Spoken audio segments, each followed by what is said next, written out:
Voilà. Sans la bousculer. Tu penses à la cadence. Cadence lente, un cheval en équilibre.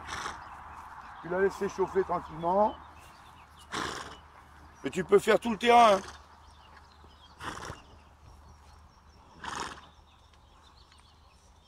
Mais qu'elle se livre un peu. C'est-à-dire que tu peux l'avoir sur une amplitude un tout petit peu plus forte.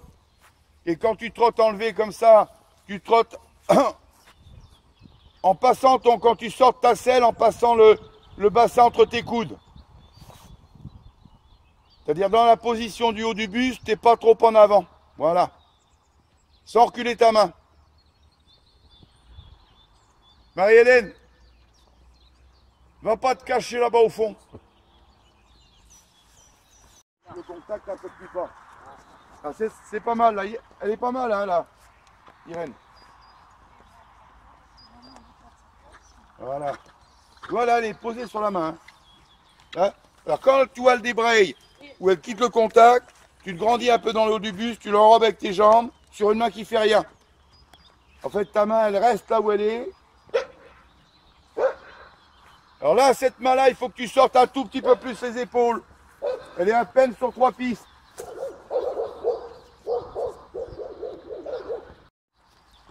Mets-toi en arrière quand elle fait ça. Mets-toi en arrière. Bouge pas ta main, enrobe avec tes jambes, enrobe avec tes jambes. Sans rien faire dans ta main. Voilà. Tu vois?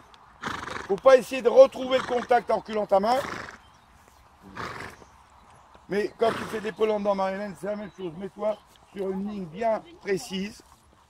Là, ou le long de la ligne, ou le long des lettres, là.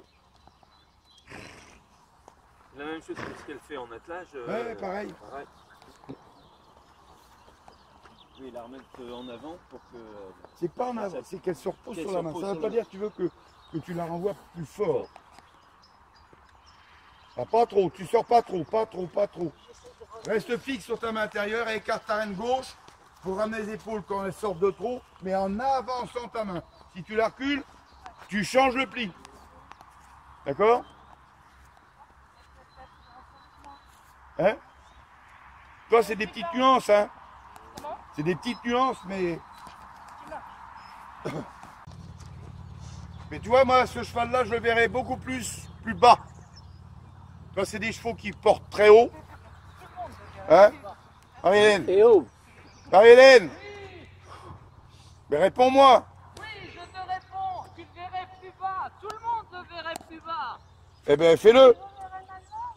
Ah, les reines allemandes, c'est... Non, non, non, non, non, non, non, pas de reine allemande. C'est ta main. Permets-lui, avance gentiment ta main qui vienne chercher un contact plus en avant.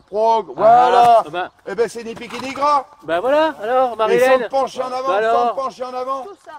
Parce que si tu te penches en avant, Tu mets il du poids sur débraye. les épaules. Si tu mets du poids sur les épaules... Tiens, regarde. Ah, t'as poète, chapitre 7. Oui, me raconte pas de blague, toi. Oh mon Dieu. Voilà, regarde. Voilà. Moi, je voudrais le voir en permanence comme ça, ton En cheval. permanence comme ça. Bon. Mais te penche pas en avant pour autant. S'il faut rallonger tes rênes, tu les rallonges. Ça. Et recule pas ta main. Et ne fais pas du nettoyage dedans là. Glougloutage là. Tu sais, main gauche, main droite. Envoie sur le contact. Il a besoin de travailler vers le bas. Sans avancer d'une façon trop conséquente. Ta main avance progressivement, qui vienne chercher le contact. Mais il ne faut pas que tu lâches tout d'un coup. Non, non, mais le truc, c'est... Là, il débraye. Grandis-toi, renvoie avec tes jambes, qui se reposent sur ta main et sur une main qui fait rien. Allez, renvoie. Là, il se retient. Voilà. Voilà. Et il va se reposer sur la main et là, il va descendre. D'accord? Voilà. Pas plus vite, hein. Alors, si tu sens qu'elle tombe, écarte ta reine gauche à gauche, Irène. Sans te mettre en avant. Reste grandi. Serre tes doigts gauche. Écarte ta reine gauche pour pas que tes épaules tombent à l'intérieur. En avançant ta main. Et jambe intérieure si tu sens qu'elle débraye. Dans le galop. Voilà. Voilà. Et tu cèdes.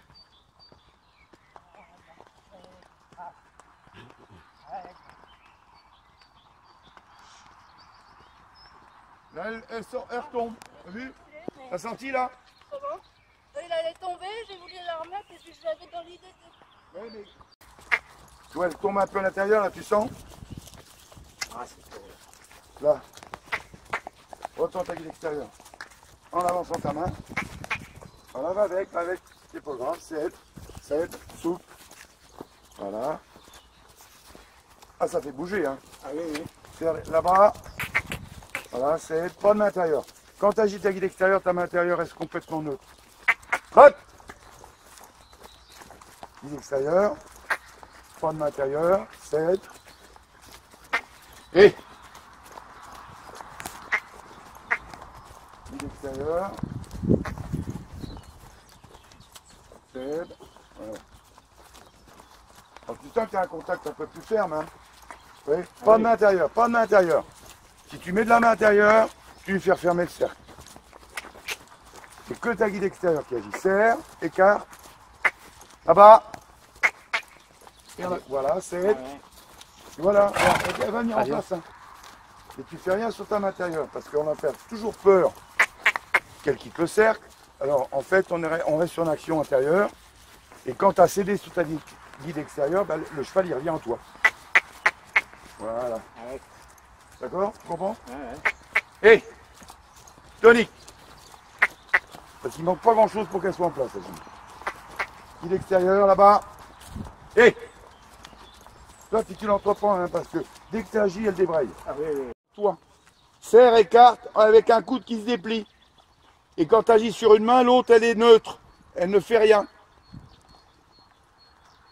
Tu agis sur la guide intérieure, serre, écarte ta main droite. Sur un coude, non, tu refermes ton coude là. Serre, écarte et reste neutre sur ta main extérieure.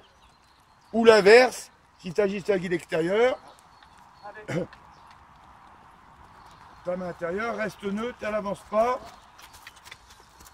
Remets-la sur le cercle, là, elle dérape. Elle essaie de rejoindre les autres. Remets-la sur le cercle avant de repartir au trot.